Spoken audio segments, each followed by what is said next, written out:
मुझे ये जो ड्रीम्स थे ये बचपन से ही आ रहे थे। यानी पहला ड्रीम तो तकरीबन 5 साल की उम्र में आया। फिर उसके बाद जब मैं 10-11 साल का हुआ तो फिर मुझे भी शौक़ हुआ कि मैं ख़ातमुन नबिय्यीन हज़रत मोहम्मद सल्लल्लाहु अलैहि वसल्लम उनकी ज़ियारत हो मुझे।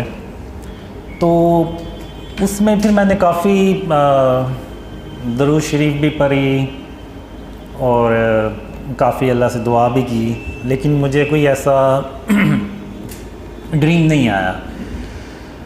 तो फिर मैंने छोड़ दिया। तो लेकिन उसके कोई तकरीबन आप कह लें जब मैं 13 साल का हुआ फिर तो उसमें मैंने पहली बार अल्लाह और मोहम्मद सल्लल्लाहु अलैहि वसल्लम को अपनी ख्वाब में देखा। तो वो ड्रीम मैंने पहले शेयर किया ही हुआ है। वो क्रिकेट का एक मैदान होता है, उसमें और भी मेरे हम उम्र बच्चे जो होते हैं मेरी एज के, वो हम सब क्रिकेट खेल रहे होते हैं।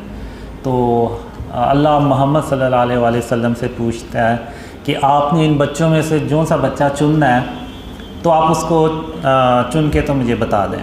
तो फिर हज़रत मोहम्मद सल्लल्लाहु अलैहि वसल्लम सारे बच्चों को देखते हैं और आखिर में मेरी तरफ देखते हैं और मुझे ऐसे उंगली से इशारा करके कहते हैं कि या अल्लाह मैंने इस बच्चे को चुना। तो फिर अल्लाह कहता है कि अच्छा ठीक है, अब आए यहाँ से चलते हैं।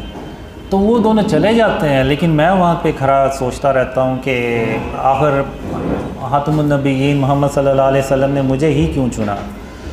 यहाँ पे मुझसे अच्छे भी बच्चे थे, लेकिन उनमें से किसी को क्यों ना चुना।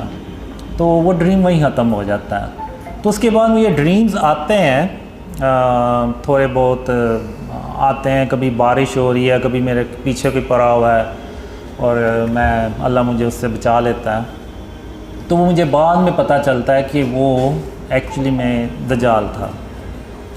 तो फिर जब मैं 17 साल का होता हूँ तो ये जो ड्रीम्स का जो सिलसिला है ना, ये कंटिन्यू होता है। यानी ये चलता है। तो उस वक़्त से ये चला हुआ और ये आज तक मुझे जो ड्रीम्स है ना वो आते हैं। यानी मैं अगर मैं सोया हुआ ना, कोई 15-20 मिनट के लिए भी मैं सोता हूँ तो मुझे कोई ना कोई ड्रीम आ ही जाता है छोटा मोटा। तो ये जो सिलसिला है ना वो आज तक ऐसे ही चल रहा है। और इसमें ख़ातमुन नबिय्यीन हज़रत मोहम्मद सल्लल्लाहु अलैहि वसल्लम और अल्लाह इन्हीं ड्रीम में से कुछ ड्रीम्स होते हैं, उनमें फिर वो आते हैं। और कुछ ड्रीम्स होते हैं जो उनमें नहीं आते, लेकिन वो यानी आगे चल के फिर सच्चे होते हैं। तो मैं यही समझता रहा कि जो अल्लाह के जो वादे हैं, एक ड्रीम था जिसमें अल्लाह ने पहली बार मुझसे बात की, उसी में अल्लाह ने उन वादों का ज़िक्र किया था। वो ड्रीम मुझे आया था 94 में। तो उसमें अल्लाह कहता है कि कासिम, जो वादे मैंने तेरे साथ किए हैं मैं उनको पूरा कर दूंगा, और अगर मैं अपने वादे ना पूरे कर सका तो मैं तमाम जहानों का बादशाह नहीं हूँ। तो ये जो अल्लाह के वर्ड थे वो आज भी मुझे हूबहू वैसे ही याद है। तो अब मैं यहाँ पे ये समझता रहा कि अल्लाह के वादे बस ये हैं कि मुझे एक लड़की भी थी जो ड्रीम्स में आती थी। तो मुझे बस यही रहा था कि अल्लाह के वादे ये हैं कि मेरी उससे शादी हो जाएगी और हैप्पी एंडिंग हो जाएगी बस। तो मेरा कभी दूसरी तरफ ध्यान ही नहीं गया कि जो ड्रीम्स अल्लाह ने मुझे क़यामत से रिलेटेड दिखाए हैं, जिसमें आप कह लें major science of क़यामा, Yajuj Majuj, दज्जाल, ईसा अलैहिस्सलाम और फिर क़यामत के दिन के ड्रीम्स। तो मेरा उस तरफ कभी ध्यान नहीं गया। और ये मुझे ड्रीम्स आए थे 2003 से 2005 के बीच में। इस तरह के बहुत ज़्यादा ड्रीम्स आए जो दज्जाल, ईसा अलैहिस्सलाम, याजूज माजूज और साइन ऑफ क़यामा, ये जो ग़ज़वा हिंद और जो क़यामत के दिन के बारे में ड्रीम्स थे। तो मेरा कभी ध्यान ही नहीं गया कि अल्लाह के वादे ये भी हो सकते हैं। तो 2013 में जब वो लड़की मुझे छोड़ गई और मुझे भी यकीन हो गया कि वो मुझे नहीं मिलने वाली, तो फिर मैं यानी मेरी ड्रीम की तरह की सिचुएशन, मैं अपना सर पकड़ के बैठ गया और मैंने कहा कि मेरा तो सारा मैंने अपनी ज़िंदगी ज़ाया कर दी है, तो अब जो वक़्त गुज़र गया वो वापस तो नहीं आएगा। जनवरी 2014 में अल्लाह ने मुझे एक ख्वाब में बताया कि कासिम, मैंने उस लड़की के ज़रिए तेरी 20 साल आजमाइश की। मैं देखना चाहता था कि तू अल्लाह की रहमत से मायूस होने वालों में से तो नहीं है। तो मैं ड्रीम में इवन मैंने अल्लाह से एक तरह से गिला भी किया कि आखिर तूने एक लड़की के ज़रिए मुझे क्यों आजमाया। तो अल्लाह ने कहा, कासिम, मैंने तेरे इतने साल आजमाइश करनी ही थी, चाहे उसका तरीका कुछ भी होता। तो तुम अब घर जाओ और घर जाके तो आराम करो और मैं फिर तुम्हें बताऊंगा कि तुमने आगे क्या करना है। तो 20 या 22 अप्रैल 2014 इसमें अल्लाह ने पहली बार मुझे कहा कि कासिम, जो ख्वाब मैंने तुम्हें दिखाए हैं वो लोगों से बयान करो। मैं दुनिया वालों को दिखाना चाहता हूँ कि तुम कौन हो। तो जब मैं सुबह उठा तो मैंने कहा कि ये तो बड़ा अजीब सा अल्लाह ने हुक्म दिया है।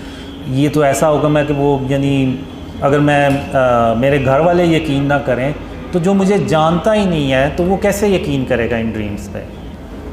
तो बहरहाल फिर मैंने कहा कि मैं खातमुन नबीयीन मोहम्मद सल्लल्लाहु अलैहि वसल्लम का वेट करता हूँ कि वो क्या हुक्म देते हैं।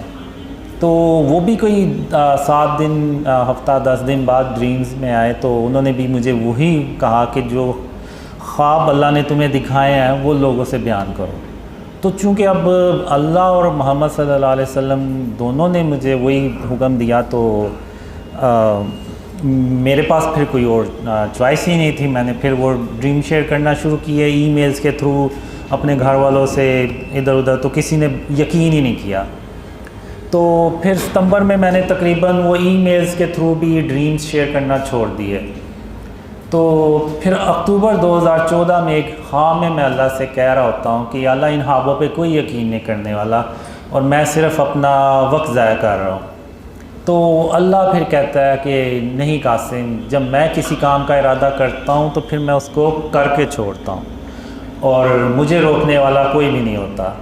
तो फिर अल्लाह इंटरनेट को बुलाता है और इंटरनेट को हुक्म देता है कि जो कासिम के ख्वाब है ना, ये पूरी दुनिया में फैलाओ। तो वो फिर वो दुनिया में फैलाता है। तो फिर उसके बाद मैंने करते करते जनवरी 2015 में ड्रीम्स को ऑनलाइन शेयर करना शुरू किया। वो भी एक तो इस ड्रीम से मुझे थोड़ा सा आइडिया हुआ और दूसरा ये था कि कोई दिसंबर के शुरू में खातमुन नबीयीन मोहम्मद सल्लल्लाहु अलैहि वसल्लम ख्वाब में एक ही रात में 2 बार आए और उन्होंने मुझे यही कहा कि कासिम, अपने ख्वाब लोगों से बयान करो, पाकिस्तान को बचाने के लिए, इस्लाम को बचाने के लिए।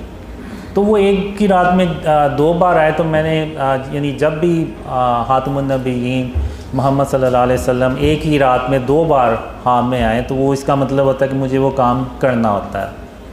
तो वो फिर मैंने जनवरी 2015 में स्टार्ट किए ड्रीम शेयर करना।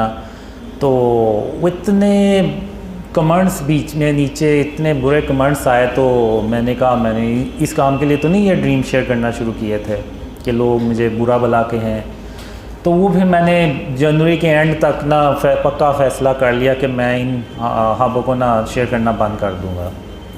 तो फिर 8 फरवरी 2015 उसमें ड्रीम में खातमुन नबीयीन मोहम्मद सल्लल्लाहु अलैहि वसल्लम आए और उनकी आवाज़ जो थी ना वो बहुत ही अफसरदा थी कि ऐसे जैसे अगर मैंने ये काम छोड़ दिया तो वो उनके लिए यानी बहुत बड़ा मसला हो जाएगा। तो उन्होंने फिर मुझे कहा कि कासिम, अल्लाह की रहमत से मायूस नहीं हुआ करते और तुम इस काम को मत छोड़ो और इसको करते रहो और अल्लाह तुम्हारी मदद कर रहा है और तुम अपनी मंजिल के बहुत करीब हो। तो मैं जब सुबह उठा तो मैंने कहा कि रसूल अल्लाह सल्लल्लाहु अलैहि वसल्लम के लिए जान भी हाजिर है, तो ये तो सिर्फ बुरे कमेंट्स हैं। तो फिर मैंने कंटिन्यू किया उसको काम को, लेकिन फिर भी दिल में था मेरे कि लोग क्या कहेंगे, यानी इस तरह से क्योंकि वो कमेंट्स बहुत ही बुरे होते थे, यानी अभी भी बुरे ही करते हैं कमेंट्स। तो फिर मार्च 2015 में अल्लाह ने एक ख़्वाब में कहा, यानी उसमें एक अल्लाह मुझे कहते हैं कि कासिम इन अंधेरों में कब तक पड़े रहोगे, बाहर निकलो और उस जगह को तलाश करो जो मेरी रहमतों और बरकतों से भरी पड़ी है। तो मैं बड़ा खुश होता हूँ कि अल्लाह मुझे इन अंधेरों से बाहर निकालने आया है। तो जब मैं बाहर जाता हूँ अपने घर से तो वहाँ पे मैं देखता हूँ 8-10 कोई भूखे शेर भरे साइज़ के वो घूम रहे होते हैं। तो मैं डर के अंदर भागता हूँ, मैं कहता हूँ कि ये तो मुझे वैसे ही कच्चा खा जाएंगे। तो मैंने फिर अंदर आके अल्लाह से भी कहा। तो इसी दौरान वो फिर 3 कुत्ते होते हैं वो जो खिड़की से अटैक करने लगते हैं, लेकिन वो फेंस लगी होती है तो वो वहीं से टकरा के तो पीछे हो जाते हैं। तो फिर मैं कहता हूँ अल्लाह से कि या अल्लाह तेरे सामने इन्होंने मेरे ऊपर हमला किया और तू मुझे ये कह रहा है कि वो शेर मुझे कुछ नहीं कहेंगे। तो फिर अल्लाह खैर उनको मार देता है और फिर अल्लाह मुझे कहता है कि कासिम या तो वो काम करो जिसका मैंने तुम्हें हुक्म दिया है या फिर इन अंधेरों में हमेशा हमेशा के लिए पड़े रहो और तुम मेरा यकीन करो मैं तुम्हारी हिफाजत करूँगा और तुम्हें तुम्हारी मंजिल तक बाहिफाजत पहुँचाऊँगा।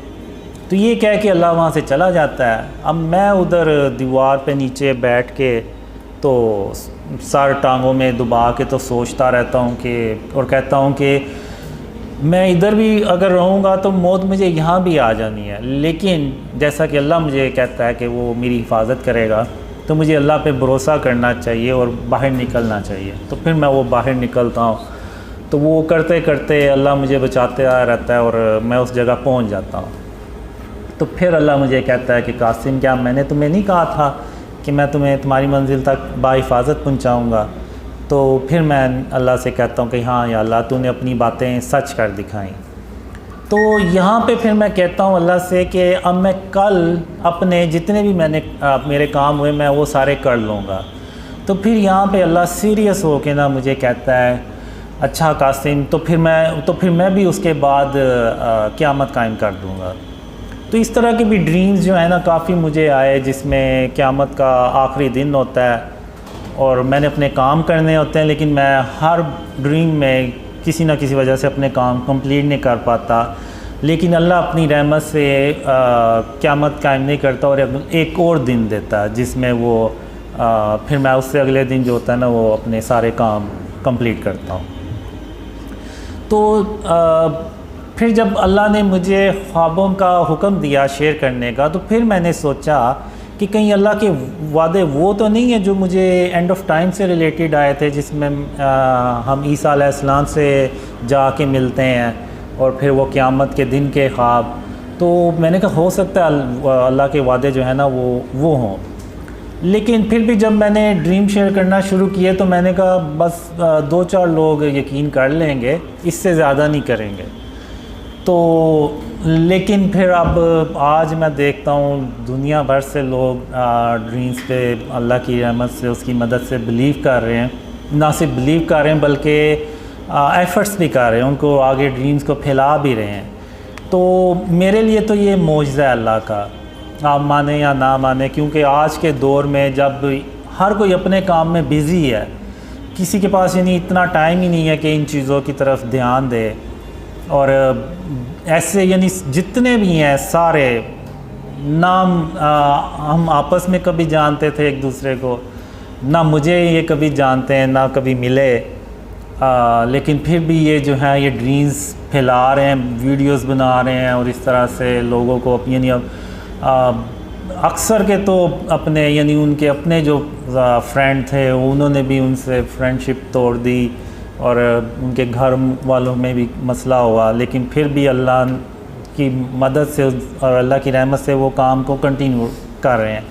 तो ये जो चीज़ है ये सिर्फ अल्लाह की मदद और उसकी रहमत से मुमकिन है, उसकी मदद के बगैर ये काम हो ही नहीं सकता, और वो भी स्पेशली आज के दौर में।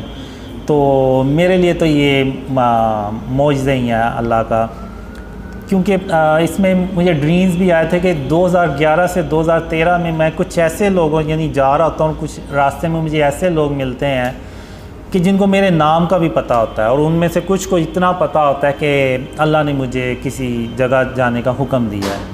और वो उनमें से ये भी कहते हैं कि हमें पता था आप यहाँ से एक दिन गुज़रेंगे। तो उस वक्त मैं ड्रीम में हैरान होता था और अपने आप से सवाल करता था आखिर ये लोग हैं कौन जिनको मेरे नाम का भी पता है और कुछ को इतना पता है कि मैं किस जगह जा रहा हूँ। तो ये सवालों के जवाब मेरे ख्याल से जब मैंने ड्रीम शेयर करना शुरू किए तो फिर मुझे ये जवाब मिले कि मैंने कहा शायद वो लोग आप ही हैं जिनको मैंने अपने ड्रीम्स में देखा और जिन्होंने मुझे पहचाना। तो अब आपने क्या सवाल पूछा था? जी, अब जब मैंने ड्रीम शेयर करना शुरू किए तो उसमें फिर जो अल्लाह और ख़ातमुन नबीयीन मोहम्मद सल्लल्लाहु अलैहि वसल्लम थोड़ा यानी नॉर्मल रूटीन से थोड़ा ज़्यादा आना शुरू हुए, जिनमें अल्लाह थोड़ा सा ज़्यादा आना शुरू हुआ। तो शुरू में जब मैंने ड्रीम शेयर करना शुरू किए तो फिर ख़ातमुन नबीयीन मोहम्मद सल्लल्लाहु अलैहि वसल्लम ने भी मुझे ड्रीम्स में कहा कि कासिम मेरा ये पैगाम लोगों को, मेरी उम्मत को दे दो कि जो तुम्हारी मदद करेगा वो ऐसे ही जैसे उसने मेरी मदद की।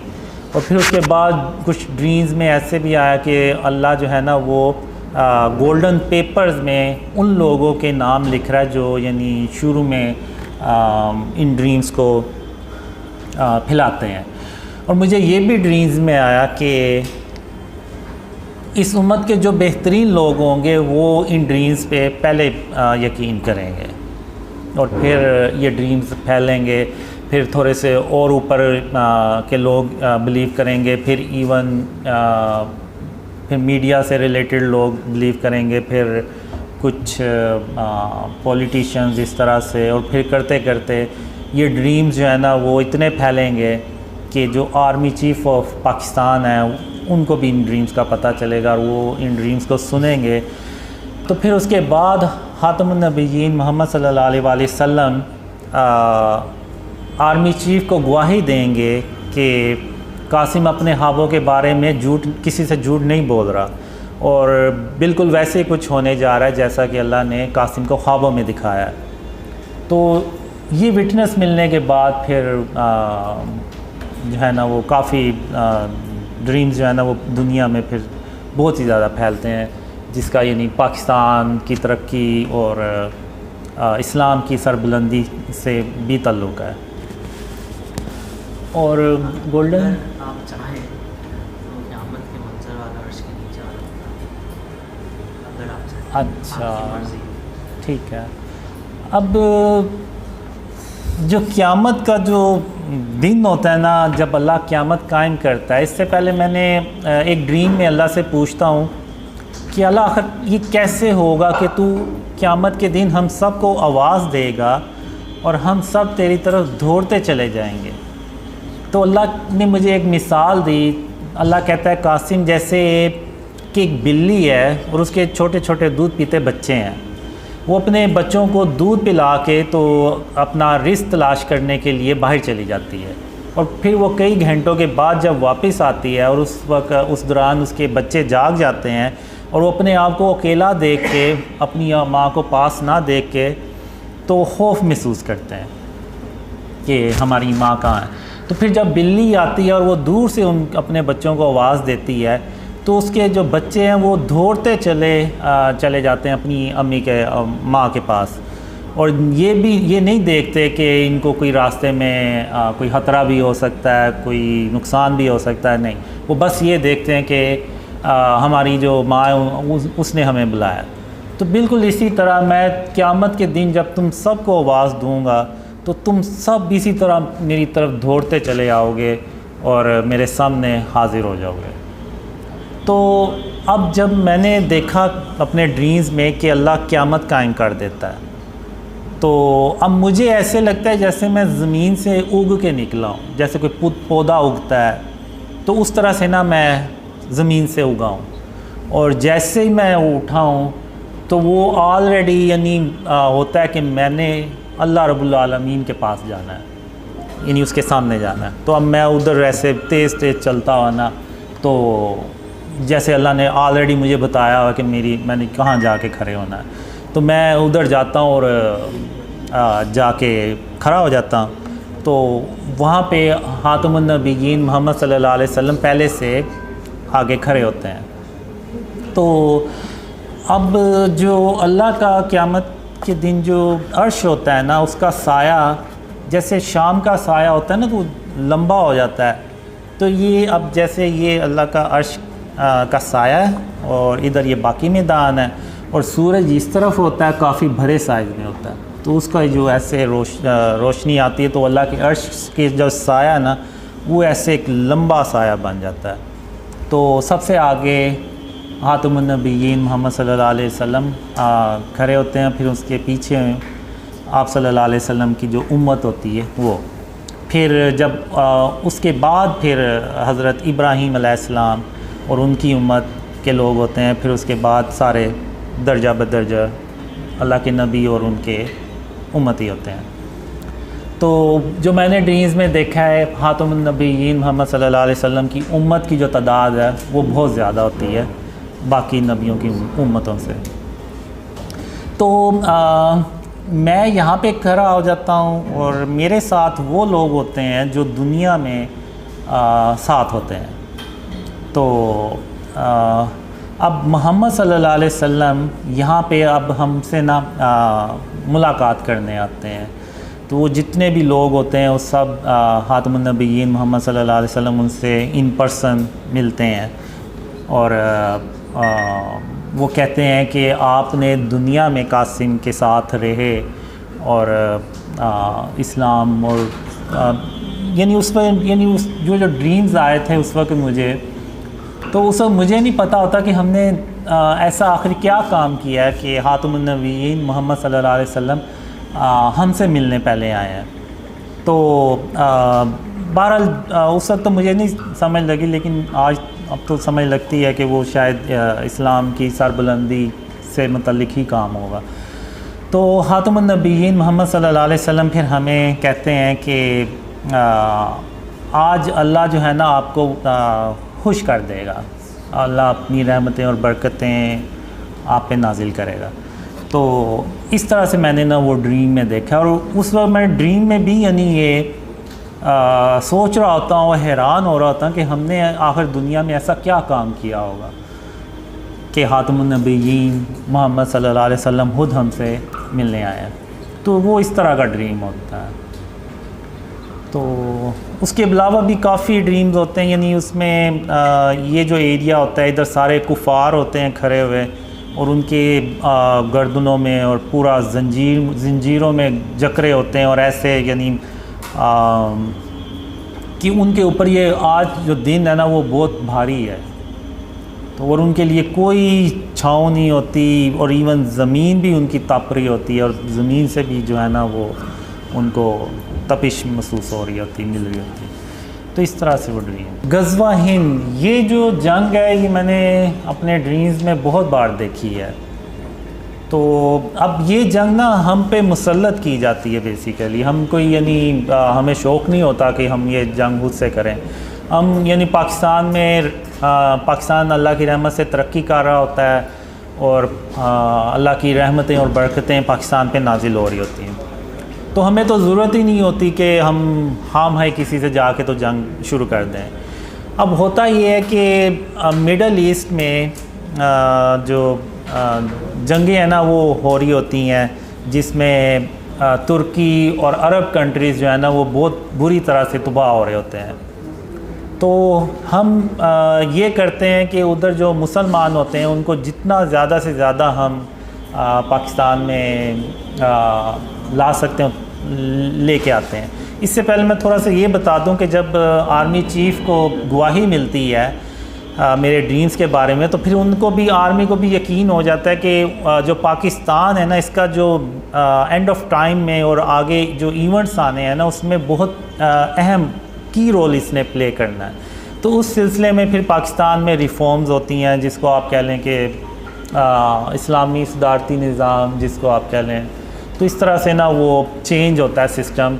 और जो दूसरा सवाल आपने पूछा है तो वो पाकिस्तान जो अल्लाह ने मुझे ड्रीम्स में दिखाया है कि जब तक हम शिर्क और उसकी इक़साम से पाकिस्तान को पाक नहीं करेंगे तो अल्लाह की मदद भी नहीं आएगी।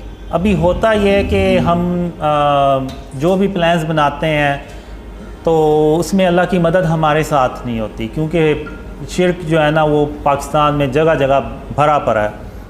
अब शिर्क सिर्फ ये नहीं है कि अल्लाह के साथ किसी को शरीक ठहराना, ये जो स्टैचूज़ हैं, बुत हैं, आर्ट और कल्चर के नाम पे जो डेकोरेशंस बनाए हुए हैं और जो तस्वीर हमने बड़ी बड़ी बिल बोर्ड्स पे लगा के रखी हुई हैं, ये जो फ़िज़िकल चीज़ें हैं ये आपको जगह जगह नज़र आएंगी, ये भी फॉर्म ऑफ शिर्क है।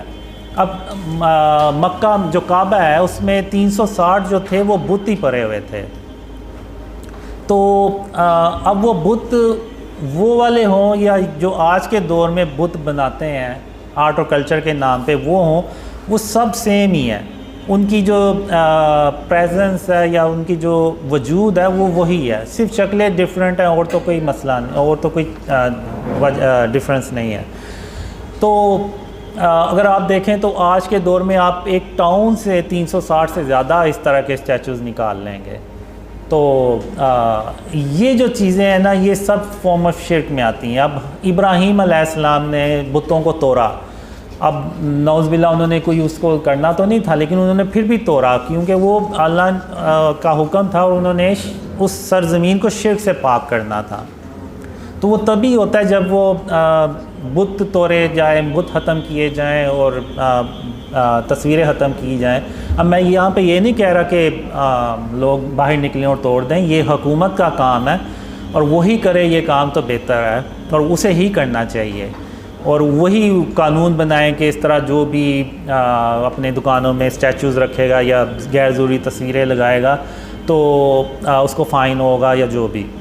तो जब आर्मी चीफ़ को विटनेस मिलती है तो उसके बाद पाकिस्तान को शिर्क और उसकी इक़साम से पाक किया जाता है और फिर अल्लाह की मदद आती है, और जो हम प्लान्स बनाते हैं अल्लाह की मदद उसमें शामिल होती है। तो पाकिस्तान जो है ना वो तेज़ी से तरक्की करता है, और लेकिन दूसरी तरफ वो अरब कंट्रीज़ में डिस्ट्रक्शन होती चली जाती है और पाकिस्तान तरक्की करता चला जाता है और इंडिया से हज़म नहीं होता तो वो पाकिस्तान पे अटैक करने लगता है। तो उस वक़्त अल्लाह फिर 3000 काले रंग के जंगी जहाज़ भेजता है, और उन जंगी जहाज़ों को देख के तो इंडिया की अकेला पाकिस्तान पे अटैक करने की हिम्मत ही नहीं पड़ती। तो चूँकि अब पाकिस्तान तरक्की कर रहा होता है तो जो दुनिया के बाकी के मुल्क होते हैं ना उनको भी ये फ़ियर आना शुरू हो जाता है कि अगर हमने पाकिस्तान को ना रोका तो ये कल को हमारे ऊपर हुकूमत करेगा। तो चूँकि वो अरब कंट्री में ऑलरेडी डिस्ट्रक्शन कर रहे होते हैं तो वो फिर इंडिया के साथ मिल के तो एक बहुत बड़ी जंग पाकिस्तान पे मुसल्लत करते हैं, तो जिसको कि वो गज़वा हिंद कहा जाता है। जो मैंने ड्रीम्स में देखा है वो शायद 100 झंडे 100 मुल्क हों जो सारे मिल के ना तो पाकिस्तान के ख़िलाफ़ हो जाते हैं।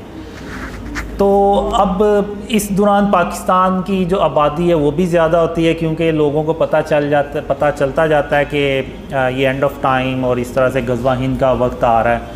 तो लेकिन इसके बावजूद लोगों में ना वो कुछ मुसलमान जो पाकिस्तान में होते हैं उनमें फ़ियर भी होता है कि पता नहीं पाकिस्तान बचेगा भी या नहीं, क्योंकि वो दुश्मन ही इतनी बड़ी तादाद में होते हैं।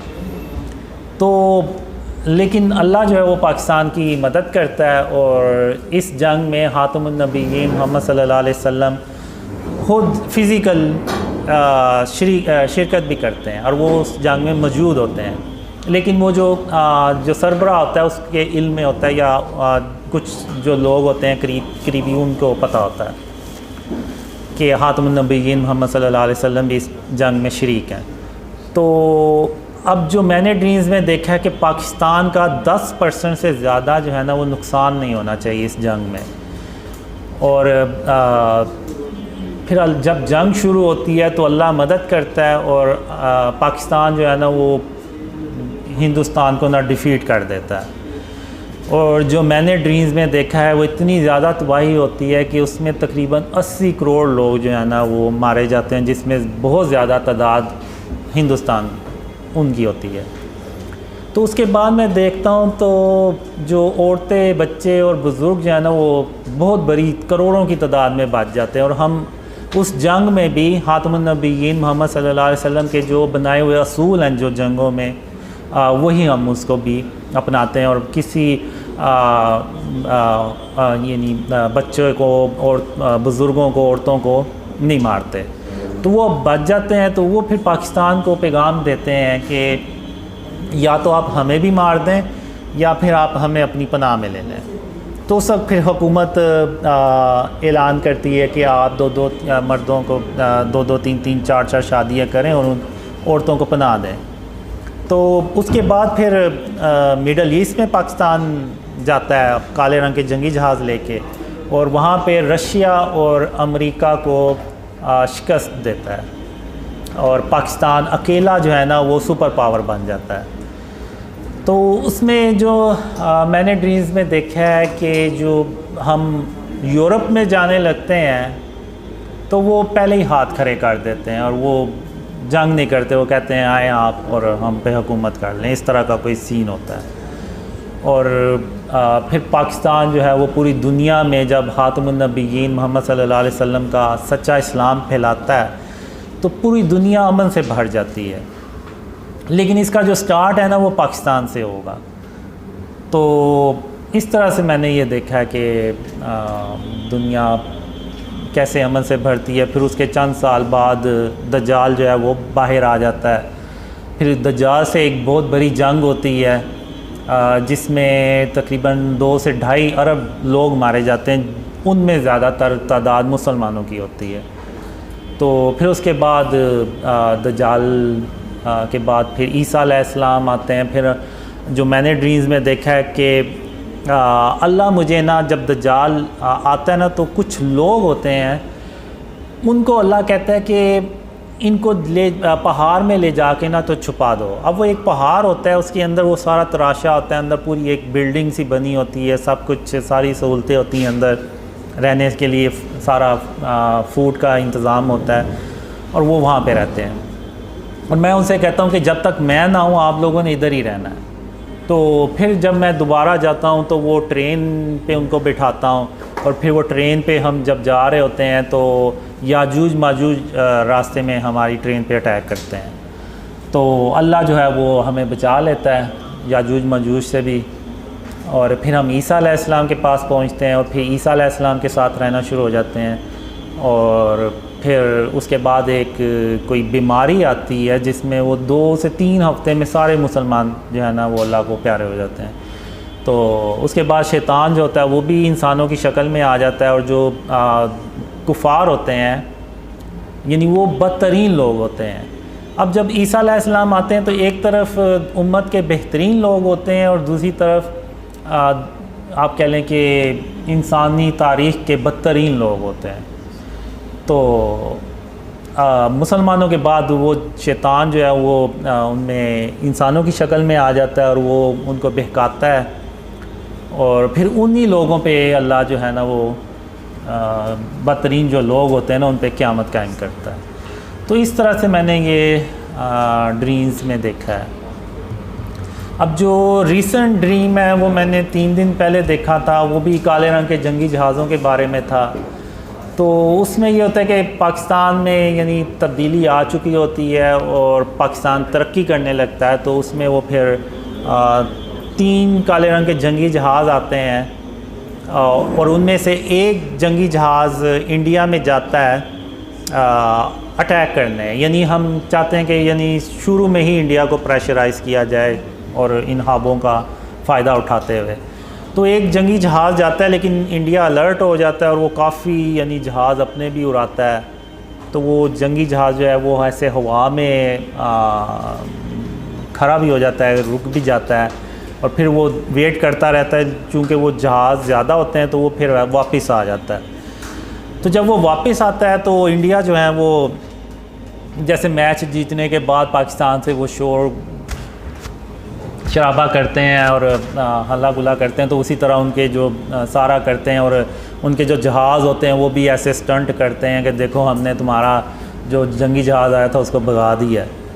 तो लेकिन वो जो जंगी जहाज़ है ना वो ऐसे वापस आके ना तो ऐसे नीचे बहुत नीचे परवाज़ करता है। तो यानी इसमें मैं पहली बार यानी देखता हूँ कि वो जंगी जहाज़ ऐसे हवा में रुक भी जाते हैं और ऐसे बहुत लो फ्लाइट करते हैं। जैसे अब ये एक बिल्डिंग है और इधर नीचे इस लेवल पे घर होंगे, तो वो जंगी जहाज़ जो है ना वो रेजिडेंशल एरिया से ऐसे गुज़रता हुआ जाता है ऐसे। वरना नॉर्मली जो मिलिट्री जेट फाइटर्स होते हैं वो इस इतनी लो परवाज़ पे रेजिडेंशल एरिया से नहीं गुज़रते, लेकिन वो गुज़र आता है। तो मैं कहता हूँ कि ये तो यानी बड़ी टेक्नोलॉजी है इस जहाज़ में, ना सिर्फ जहाज़ में बल्कि वो पायलट्स में भी होती है, जाहिर सी बात। वो फिर आहिस्ता से ऐसे अंदर इंडिया के बॉर्डर पे एंटर होता है और 2 मिज़ाइल फायर करता है, एक जो इंडिया की बेस होती है मिलिट्री वो, और एक जो एयर बेस होती है उस पर अटैक करता है, और वो दोनों बेस तबाह हो जाती हैं और वो वापस अपने वापस पाकिस्तान आ जाता है और उनको इंडिया को पता भी नहीं चलता कि कोई आया है और अटैक करके चला गया। तो वो इरफान भाई ने बताया कि जब वो जहाज़ बहुत ही लो फ्लाइट पे जा रहा तो इवन वो रेडार्स जो है ना वो भी डिटेक्ट नहीं कर पाते। तो इवन जब वो हाइट पे भी होता है तो वो बेसिकली उनके रेडार डिटेक्ट नहीं कर पाते कि जहाज़ किस जगह पे, बस उन्हें एक सिग्नल्स आ रहे होते हैं कि हमारी टेरिटरी में कोई दुश्मन का कोई डिवाइस या कोई जहाज़ इस तरह से आया, लेकिन कहाँ पे है वो नहीं पता चलता उनको। तो इस तरह से वो फिर वापस आता है और फिर वो जो ब्लैक जेट फाइटर्स के पायलट्स होते हैं वो आते हैं, तो वो हम उनसे बात कर रहे होते हैं, तो वो ड्रीम वहीं ख़त्म हो जाता है। तो ये लेटेस्ट ड्रीम ये रिसेंटली ड्रीम्स आते हैं, इमरान खान के बारे में भी आए।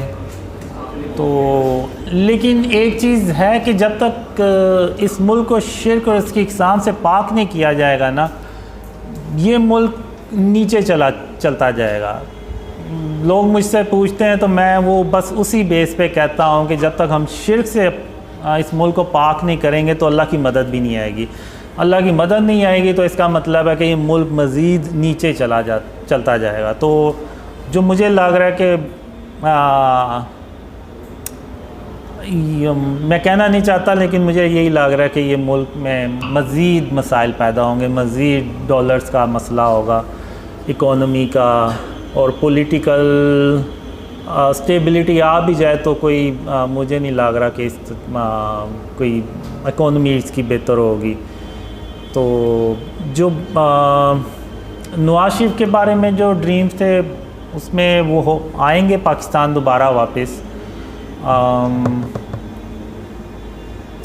लेकिन अल्लाह खैर करे, बस मैं यही कहूँगा कि अल्लाह पाकिस्तान की मदद करेगा इंशाअल्लाह। लेकिन ये है कि जैसे जैसे वो ड्रीम्स फैलेंगे तो लोगों में जो शिर्क और उसकी इक़साम और उसकी अवेयरनेस है वो ज़्यादा होगी, तो लोग अपने आप को बचाएंगे शिर्क से। एक कोशिश जो है ना, अगर वही हम स्टार्ट कर दें तो अल्लाह को वो कोशिश भी पसंद आ जाएगी। और मैंने जब आप देख लें बहुत से लोग मेरी बातें करते हैं, मेरी दाढ़ी नहीं है, मैं नमाज़ें भी नहीं पढ़ता, तो ये वो, तो अल्लाह ने मुझे बहुत ज़्यादा ड्रीम्स में बताया, कहा कि अल्लाह क़यामत के दिन सारे गुनाह बख्श देगा लेकिन शिर्क कभी माफ़ नहीं करेगा। लेकिन नौज़बिल्लाह इसका मतलब ये नहीं कि वो मैं ये कह रहा हूँ कि नमाज़ें नहीं पढ़नी चाहिए, दाढ़ी नहीं रखनी चाहिए, रखनी चाहिए। लेकिन अल्लाह ने मुझे ये भी कहा है ड्रीम में कि जो नमाज के बारे में सवाल है ना वो सिर्फ़ अल्लाह रब्बुल आलमीन किसी से कर सकता है, क्योंकि नमाज एक इंसान सिर्फ़ अल्लाह के लिए पढ़ता है। ये नहीं है कि किसी और के लिए पढ़ रहा है, तो वो जाहिर सी बात है जिसके लिए हम नमाज़ पढ़ते हैं वही अल्लाह जो है ना वो सवाल करने का हक़ भी रखता है। तो मुझे अल्लाह ने ड्रीम में यही कहा कि अल्लाह जो है ना वो ये अल्लाह ये पूछ सकता है किसी से कि वो नमाज़ पढ़ता है या नहीं, और अगर कोई तुम्हें ज़्यादा तंग करे, ज़्यादा कहे, तो उसको कहना कि जब अल्लाह मुझे तौफ़ीक देगा तो मैं नमाज़ें भी पढ़ना शुरू कर दूँगा। तो इस तरह से अल्लाह ने मुझे ड्रीम में कहा, और अल्लाह ने मुझे बहुत ज़्यादा ड्रीम में ये कहा कि कासिम मैं तेरी सिर्फ़ इसलिए मदद कर रहा हूँ कि तूने अपने आप को शिर्क और उसकी इक़साम से बचाना शुरू कर दिया। यानी मैंने भी बचाना शुरू कर दिया। मैं मुकम्मल तौर पे मेरा भी नहीं है, अभी भी कोई ना कोई घर में मेरे कोई तस्वीर इस तरह से कोई पड़ी होगी, क्योंकि हम जो भी चीज़ खरीदते हैं उसमें अक्सर तो वो तस्वीरें होती हैं। तो बहुत ही मुश्किल है। शुरू में तो मैंने यही समझा शायद जब अल्लाह ने कहा तो कि सिखाया कि शिर्क की क्या इक़साम है, मैंने समझा कि शायद इतना मुश्किल नहीं होगा। लेकिन जब अल्लाह ने सिखाना शुरू किया शिर्क के बारे में तो मैंने कहा ये भी शिर्क है, वो भी शिर्क है, और फिर मैंने कहा कि ये तो हर तरफ शिर्क ही शिर्क है, तो हम तो सब शिर्क में ही रह रहे हैं। तो मैंने बहुत कोशिश करने के बाद क्या कहते हैं कि घर से सारा कुछ ख़त्म किया, लेकिन अभी भी जो भी हर रोज़ कोई ना कोई चीज़ आ भी जाती है। तो मैंने वो स्प्रे पेंट भी रखा हुआ है कि कोई चीज़ अगर ज़्यादा देर के लिए रहनी है तो उस पर वो, और उसके ऊपर तस्वीर है तो उसके ऊपर फिर मैं स्प्रे पेंट कर देता हूँ। तो वो जो कोशिश है ना वो अल्लाह को पसंद आ गई। तो मुकम्मल तौर पे अभी तक मैं भी नहीं कर सका, लेकिन अगर हम पूरे पाकिस्तानी, अब आप देखें कि मैं 2015 में मैं अकेला था, मुझे कोई भी नहीं था जानता। इवन जो मुझे पुराने ड्रीम्स आते थे ना उसमें होता था कि लोग मुझे जान रहे हैं, पहचानते हैं, तो मैं बड़ा हैरान भी होता था। मैंने कहा लोग मुझे कैसे पहचानेंगे, कैसे जानेंगे, मैं तो घर से बाहर ही नहीं निकलता, ना मैं कोई सोशल पर्सन हूँ, ना मैं कोई सेलिब्रिटी या इस तरह से कोई डॉक्टर इंजीनियर के लोग मुझे पहले से जान रहे हों और इस तरह से। तो ये मेरे लिए एक बहुत बड़ा सवाल होता था कि लोग मुझे जानेंगे कैसे। और 2015 तक तो मैं, आप कह लें कि मैं ज़ीरो था, यानी मैं अकेला ही था, यानी दोस्त यार भी कोई होंगे तो कभी शायद मुलाकात हो जाती थी उनसे। तो फिर जब अल्लाह ने ड्रीम शेयर करने का कहा तो ये बेसिकली अल्लाह की मदद थी, और अल्लाह उस वजह से मदद कर रहा था कि मैंने अपने आप को शिर्क और उसकी इक़साम से बचाना शुरू कर दिया। तो अल्लाह ने अब मदद की, तो अब आप देखें कि पूरी दुनिया से लोग जो हैं ना वो ड्रीम्स पे बिलीव कर रहे हैं और उनको फैला भी रहे हैं। तो अगर अकेला एक बंदा अगर शिर्क और उसकी इक़साम से अपने आप को बचाए तो अल्लाह उसकी इतनी मदद करे कि वो दुनिया के लोग उसको उसकी मदद करना शुरू हो जाएं। तो अगर हम 22 करोड़ आबादी जो लोग हैं वो अगर हम सारे शिर्क और उसकी इक़साम से बचाना शुरू कर दें अपने आप को, तो फिर आप सोचें कि जो अल्लाह की मदद आएगी तो ये कौम सालों में भी नहीं, शायद महीनों में ये ऊपर जाना शुरू हो जाए। तो मैं तो यही पैगाम दूंगा कि मेरी फ़िज़िकल अपीयरेंस पे ना जाएं, आप उस पैगाम पे जाएं कि अल्लाह ने मुझे कहा था एक ख्वाब में कि कासिम ये दुनिया इतनी शिर्क से भरी हुई कभी नहीं थी जितनी ये आज शिर्क से भरी हुई है। तो जब अल्लाह ने मुझे सिखाया, बताया कि शिर्क क्या है, तो वो हर जगह शिर्क ही शिर्क है। इवन हम जो मूवीज़ देखते हैं, ड्रामा देखते हैं, तो वो अल्लाह कहता है कि अल्लाह तमाम जहानों का परवरदिगार है, तमाम जहानों का रब है। तो वो जो फ़िल्म है वो भी एक जहान है, बेशक वो एक फ़ेक स्टोरी क्रिएट की गई है, लेकिन उसका भी परवरदिगार सिर्फ अल्लाह रब्बुल आलमीन ही हो सकता है। तो अब अगर हम इंडियन मूवीज़ देखें तो उसमें तो वो शुरुआत ही वो अपने बातिल हुदा से की तस्वीर से करते हैं, और अंदर भी वो दिखाते हैं कि जी वो बातिल हुदा ने उसकी मदद की हीरो की तो वो कामयाब हो गया, और वही स्टोरी फिर आगे हम शेयर करते हैं अपने दोस्तों से, यारों से। तो हम अगर दिल से नहीं माने लेकिन हम उस चीज़ को आगे बता तो रहे हैं ना, यानी हम किसी हद तक तो यकीन कर रहे हैं कि वो जो फ़िल्म थी उसकी स्टोरी सच्ची थी, नौज़बिल्ला, यानी वो वाकई उसके बातिल हुदा ने उसकी मदद की और वो कामयाब हो गया। तो यानी वो उसकी बातिल हुदा की प्रेजेंस को हाँ इंडोर्स कर रहे हैं, तो ही तो वो आगे शेयर कर रहे हैं, वरना तो वो आगे शेयर ही ना करें। तो यानी ये शिर्क जो है ना वो इतना ज़्यादा हम मुसलमानों में पेनिट्रेट कर चुका है। अब वो ब्रदर सलाद थे अमेरिका से, वो गए हुए थे उम्रा करने, तो मैंने उनसे कहा कि आप देखें कि इस तरह की चीज़ें कि मस्जिदुल हराम में और मस्जिद नबवी में भी तो नहीं है। तो फिर उन्होंने वो देखा कि एक बंदा था, उसने शर्ट पहनी हुई थी, पीछे उसके पूरी शेर की तस्वीर बनी हुई थी। तो वो नमाज़ पढ़ने के लिए मस्जिद नबवी में बैठा हुआ है। तो ये अब एक हदीस है कि जहाँ पे तस्वीर होगी वहाँ अल्लाह की रहमत के फ़रिश्ते नहीं आएंगे। तो अब वो एक बंदे की वजह से वो अल्लाह की रहमत के जो फ़रिश्ते हैं वो बाकियों के लिए भी रुक गए।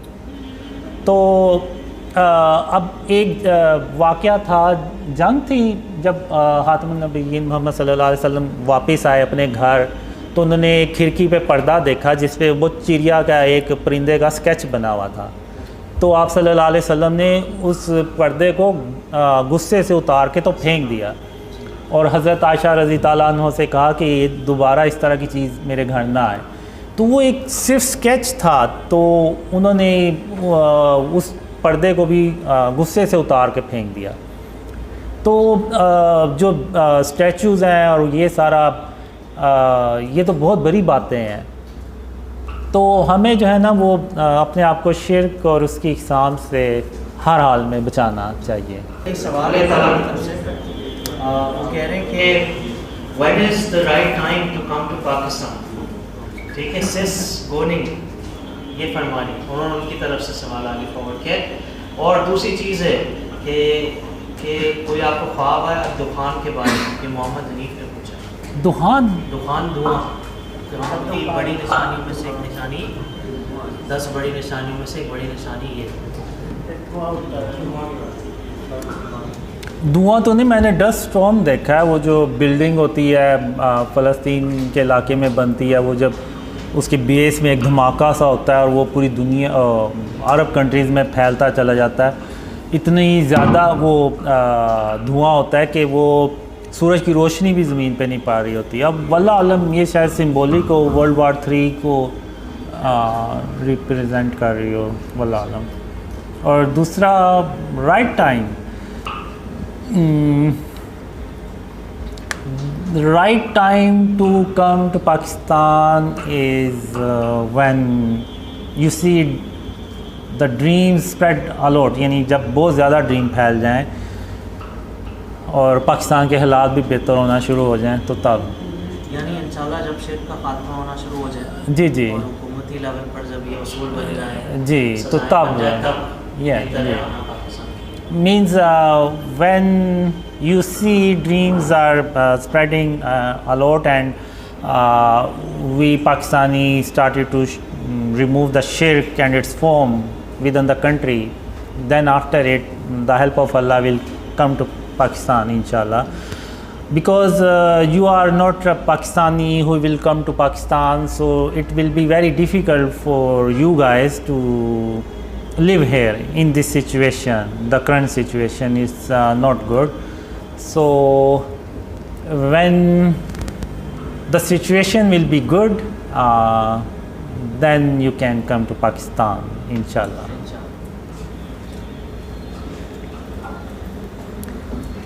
For the Zoom meeting, we were talking about shirk and its form, and I shared my story, how dreams started to come and how Allah helped us, and we talk about Ghazwa Hind, and we talk about current situation, and I shared our latest dream about black jet fighters, which is Brother Talha already translated. So inshallah I will try to share that dream inshallah. ठीक है ज़ीशान, पहला सवाल आप पूछ लें। कासिम भाई अभी ना। अस्सलाम वालेकुम कासिम भाई। वालेकुम सलाम। कासिम भाई, मेरा ये सवाल है आपसे, जैसा कि आपने कहा कि आपने ड्रीम देखा था जिसमें आर्मी चीफ को आप सल्लल्लाहु अलैहि वसल्लम ख्वाब में आते हैं और फिर उसके बाद वो आपसे मुलाकात होती है और आपने अपने ड्रीम्स का बताते हैं। मेरा सवाल ये है यहाँ पे कि क्या आपके फादर में कोई स्ट्रेटजी बताई गई है शिर्क के अलावा भी कि किस तरह कैसे, मतलब कौन कौन से स्टेप पहले लिए जाएंगे, कौन कौन से स्टेप बाद में लिए जाएंगे पाकिस्तान में रिफॉर्म्स करने के हवाले से? बहुत शुक्रिया। अस्सलाम वालेकुम। वालेकुम सलाम। जो आर्मी चीफ को जब विटनेस मिल जाती है तो फिर आर्मी जो होती है ना वो ये यकीन कर लेती है कि पाकिस्तान को आने वाले इवेंट्स में एक बहुत बड़ी रिस्पॉन्सिबिलिटी प्ले करनी है, और उसके लिए जाहिर सी बात है जब तक पाकिस्तान की इकोनॉमी स्टेबल नहीं होगी, मुल्क तरक्की नहीं करेगा तो ये चीज़ें भी नहीं होंगी। इवन एक ड्रीम में मुझे ये भी आया था कि पाकिस्तान आर्मी को अपनी जो तादाद है वो डबल कर लेनी चाहिए ताकि वो आने वाले इवेंट्स को इजीली हैंडल कर सके। तो इसके बारे में शिर्क के अलावा जो मुझे बहुत ज़्यादा ड्रीम्स में आया है कि क्या करना चाहिए। पहले तो यानी जो ड्रीम्स में आया कि वो ये है कि जो निचला तबका है, जो गरीब तबका है, उसको हमने खुशहाल बनाना है। जब नीचे वाली लेवल पे खुशहाली आएगी तो उसका जो असर है ना वो ऊपर तक जाएगा। तो इसमें फिर जो हमारी करंट रोड्स हैं और इसका जो सेवरेज सिस्टम है, इस तरह से ये भी ड्रीम्स में आया कि ये भी कैसे हमें करना चाहिए। और जो मैंने पुराने ड्रीम्स में देखा है उसमें ये है कि हम एक ऐसा सिस्टम लेके आते हैं इकोनॉमी का कि जो इवन यूरोप के, अमेरिका के जो कंट्रीज़ हैं ना वो भी सरप्राइज होते हैं कि ये कैसा सिस्टम लेके आए। इवन हेल्थ का सिस्टम जो मैंने ड्रीम्स में देखा है कि वो हम एक टावर्स लगाते हैं, जैसे अभी आप देखें ना तो टावर्स लगे हुए हैं मोबाइल्स नेटवर्क के, तो वो जो टावर्स होते हैं ना वो लोगों को स्कैन करते हैं कि इनमें कोई बीमारी तो नहीं डेवलप हो रही कि उनको पता ना चल रहा हो। अक्सर तो नहीं पता चलता जब तक कि वो सिम्टम्स ना आए, तो वो पहले से ही सिम्टम्स आने से पहले ही वो डिटेक्ट करके तो उसको यानी शुरू में उस बीमारी को पकड़ने की उन टावर्स में ना वो होता है कि वो अलर्ट कर देते हैं। और इसके अलावा फिर हम जो रोड्स के इर्द गिर्द ऐसे मशीन्स होती हैं जिसमें से वो आप कह लें कि कोई जैसे मिस्ट से नहीं निकलती उस तरह से वो निकलती है कि जो इर्द गिर्द के वायरस है ना, बैक्टीरिया, उनको मार सके। क्योंकि वो जितने भी वो हमने उस वक्त जो ड्रीम में होता है कि वो ज़्यादातर जो वायरस और बैक्टीरिया ट्रैवल करते हैं वो रोड्स और इस तरह से जो ट्रैवलिंग करते हैं लोग उनके थ्रू फैलती, तो उसके लिए वो चीज़ होती है।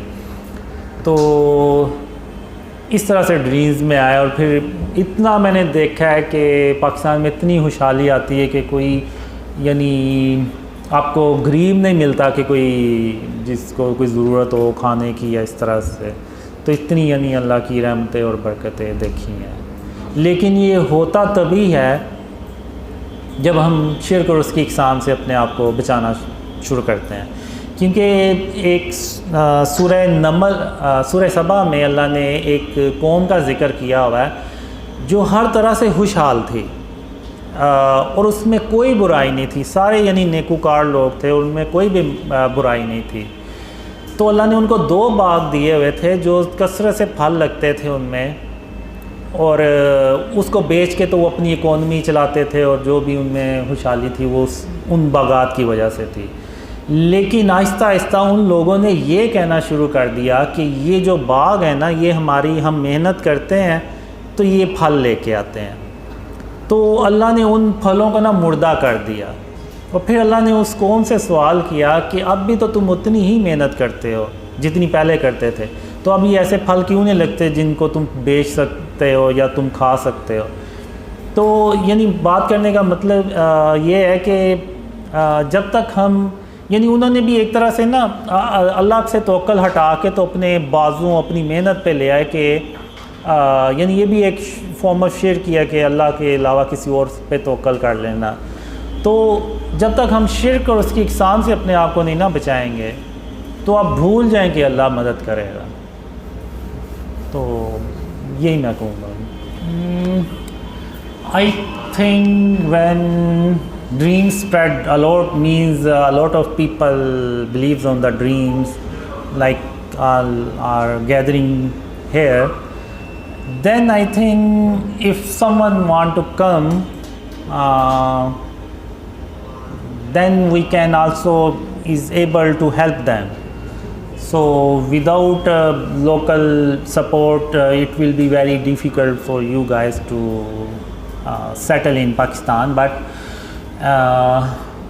now the situation is about the dream spreading is by the mercy of Allah is a lot. So there is people who believes on the dreams in Pakistan, but still I will say wait a little more. So more people believes on the dreams, the more will be easy for you who want to come early. It will be more easy for them to settle in Pakistan because they will have more support. But still I will say wait for the right time to come to Pakistan, inshallah. I think Qasim Bhai answered this before also. So you should listen to Qasim Bhai and obey, and he's telling you to come at a later point in time. So you should obey, you should look for the signs. When it's the appropriate time, you should come. Also, there is a hadith from Rasulullah sallallahu alaihi wasallam which means that if you're presented with two paths, you should choose the easier one. Do not put yourself in a test that you cannot withstand. So be careful what you wish for. Okay, moving on to the next question. Question number 6. शिर्क में बातें का शिर्क भी शामिल है. लोग कहते हैं तो हैं कि हम अल्लाह को अव्वल तरजीह देते हैं, मगर उनके अमल अव्वल तरजीह वाले नहीं होते, जैसे कि अल्लाह का हक है. ऐसा क्यों? फ्रॉम सनोगर. मतलब लोग बातों से भी शिर्क करते हैं, कहते तो कि हम अल्लाह ताला को पहले तरजीह देते हैं, लेकिन फिर जो करते हैं तो तरजीह नहीं होती, यानी अपने आप को ज़्यादा तरजीह देते हैं. मेरे ख्याल से ये चीज़ जैसे कि इरफान भाई ने भी कहा, ये चीज़ नाफरमानी में आएगी, शिर्क में नहीं आएगी. क्योंकि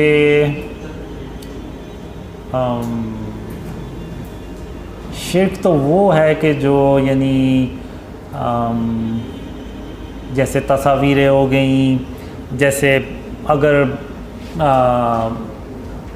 कोई बंदा किसी को ये कहे कि he is the only hope, यानी यही आखिरी उम्मीद है, तो ये बातें शिर्क के ज़मरे में आएंगी. इस तरह की बातें हमें नहीं करनी चाहिए, क्योंकि हम इंसान हैं, तो इंसान गाफिल भी हो जाता है, लेकिन उसकी नीयत ये नहीं होती कि वो नौज़बिल्ला यानी शिर्क करे. अब जैसे मैं भी हूँ सुस्त और लेज़ी किस्म का, तो अब मैं भी बाज़ बातों में करता हूँगा, और जैसे मैं भी सो जाता हूँ, तो इस तरह से अज़ान हो रही है, नमाज़ नहीं पढ़ रहा, तो ये चीज़ें नाफरमानी में तो आएंगी, जैसे इरफान भाई ने भी कहा, लेकिन ये शिर्क के ज़मरे में नहीं आएंगी. शिर्क के ज़मरे में वो बातें आएंगी कि जैसे गरूर, तकब्बुर हो गया, और किसी के बारे में कह देना कि वही आखिरी उम्मीद है. तो ये चीज़ें शिर्क के ज़मरे में आती हैं. जैसे मुझे एक ड्रीम में अल्लाह ने कहा कि जब तुम चला करो तो आकर के मत चला करो, बल्कि आजिज़ी से चला करो और अपने सर को झुका के चला करो. फिर यानी उसके बाद फिर मैंने अपने आजिज़ी से चलना शुरू कर दिया, इवन सर को भी झुका के चलना शुरू कर दिया. तो यानी किसी ने कहा कि तू क्या गर्दन नीचे करके तो चलता रहता है. तो फिर एक दूसरे ड्रीम में हातमुन नबीयीन मोहम्मद सल्लल्लाहु अलैहि वसल्लम ने मुझे कहा कि कासिम तुम इस नियत से सर को झुका के चला करो कि अगर मैं यानी इंसान ना होता और मुझे दुनिया के काम ना करने होते, तो मैं हर वक्त अल्लाह के आगे सजदे में रहता. तो इस नियत से तुम सर को झुका के चला करो. तो इसका मतलब ये नहीं है कि वो में नाफरमानी में ही आएगी ये चीज़ें, क्योंकि इंसान बहुत ही कमज़ोर पैदा किया गया. इवन मैं भी खुद भी अभी तो है नहीं, उस वक्त जब मैं अल्लाह की वादों का इंतज़ार करता रहता था तो मुझे भी दिल में आता था पता नहीं अल्लाह के वादे कभी पूरे होने भी हैं या नहीं। फिर एक ड्रीम भी आया मुझे जिसमें अल्लाह सारे अपने वादे मुझसे किए हुए पूरे करता भी है, और अल्लाह मुझे कहता भी है कि कासिम अब तुम्हें कोई मुझसे गिला शिकवा तो नहीं है, मैंने सारे अपने वादे पूरे कर दिए हैं। तो फिर मैं अल्लाह से कहता हूँ कि या अल्लाह बस मुझे एक शख्स को कत्ल करने की इजाज़त दे दे। तो अल्लाह जो होता है ना वो बड़ा तेज़ी से मेरी तरफ आता है। अब ये नहीं कि अल्लाह को नहीं पता कि मैंने किसको करना है, लेकिन अल्लाह को पता आता है, तो वो अल्लाह बड़ा तेज़ी से मेरी तरफ आता है और मुझे कहता है कासिम क्या बात है, तुम किसको कत्ल करना चाहते हो। तो मैं अल्लाह से कहता हूँ कि अल्लाह मैं अपने आप को कत्ल करना चाहता हूँ कि मैं तेरे वादों के बारे में हमेशा शक में पड़ा रहा। तो अल्लाह आगे से कहता है कासिम मैंने इंसान को बहुत ही कमज़ोर पैदा किया है, तो तुम ये उल्टी बातें सोचना छोड़ दो और आओ अब मैं तुम्हें घर छोड़ देता हूँ। तो इंसान को अल्लाह ने ना बहुत कमज़ोर पैदा किया है। तो अब ये चीज़ें नाफरमानी में आ सकती हैं लेकिन शिर्क में नहीं, क्योंकि अल्लाह ने इंसान को ना कमज़ोर पैदा किया, इंसान बड़ा कमज़ोर है। अच्छा भाई अगला सवाल है, Does Mohammed Qasim have any plan to visit any other country right now? Will he come to Indonesia this year from Goning? I always wish that I will be like you guys. Seriously, when I see you guys, I always wish, what if Allah make me like you guys, so I can go out and meet other people in different cities, in different countries. But Allah make me like this. So I have a plan to visit other countries, to visit other cities, but I am lazy and I am lazy, very lazy. So let's see when Allah fulfill these desires. Inshallah I will visit Indonesia, Malaysia, Bangladesh, other countries. Inshallah. USA भी ना?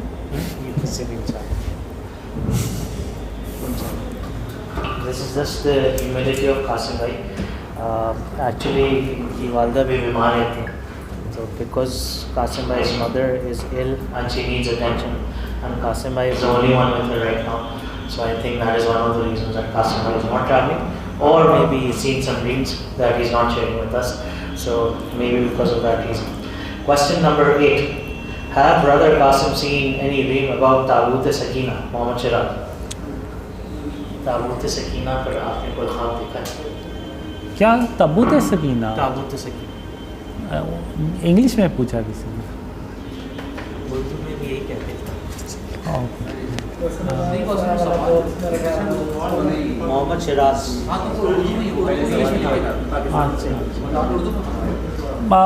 Actually, I don't see any dream like this. Tabut-e Sakina is a box, big box. Yes, something like that. ये तो you would know, you also know. No, I did not see any dream like this. Sorry, मैंने इस तरह का कोई dream नहीं देखा। वो जारी का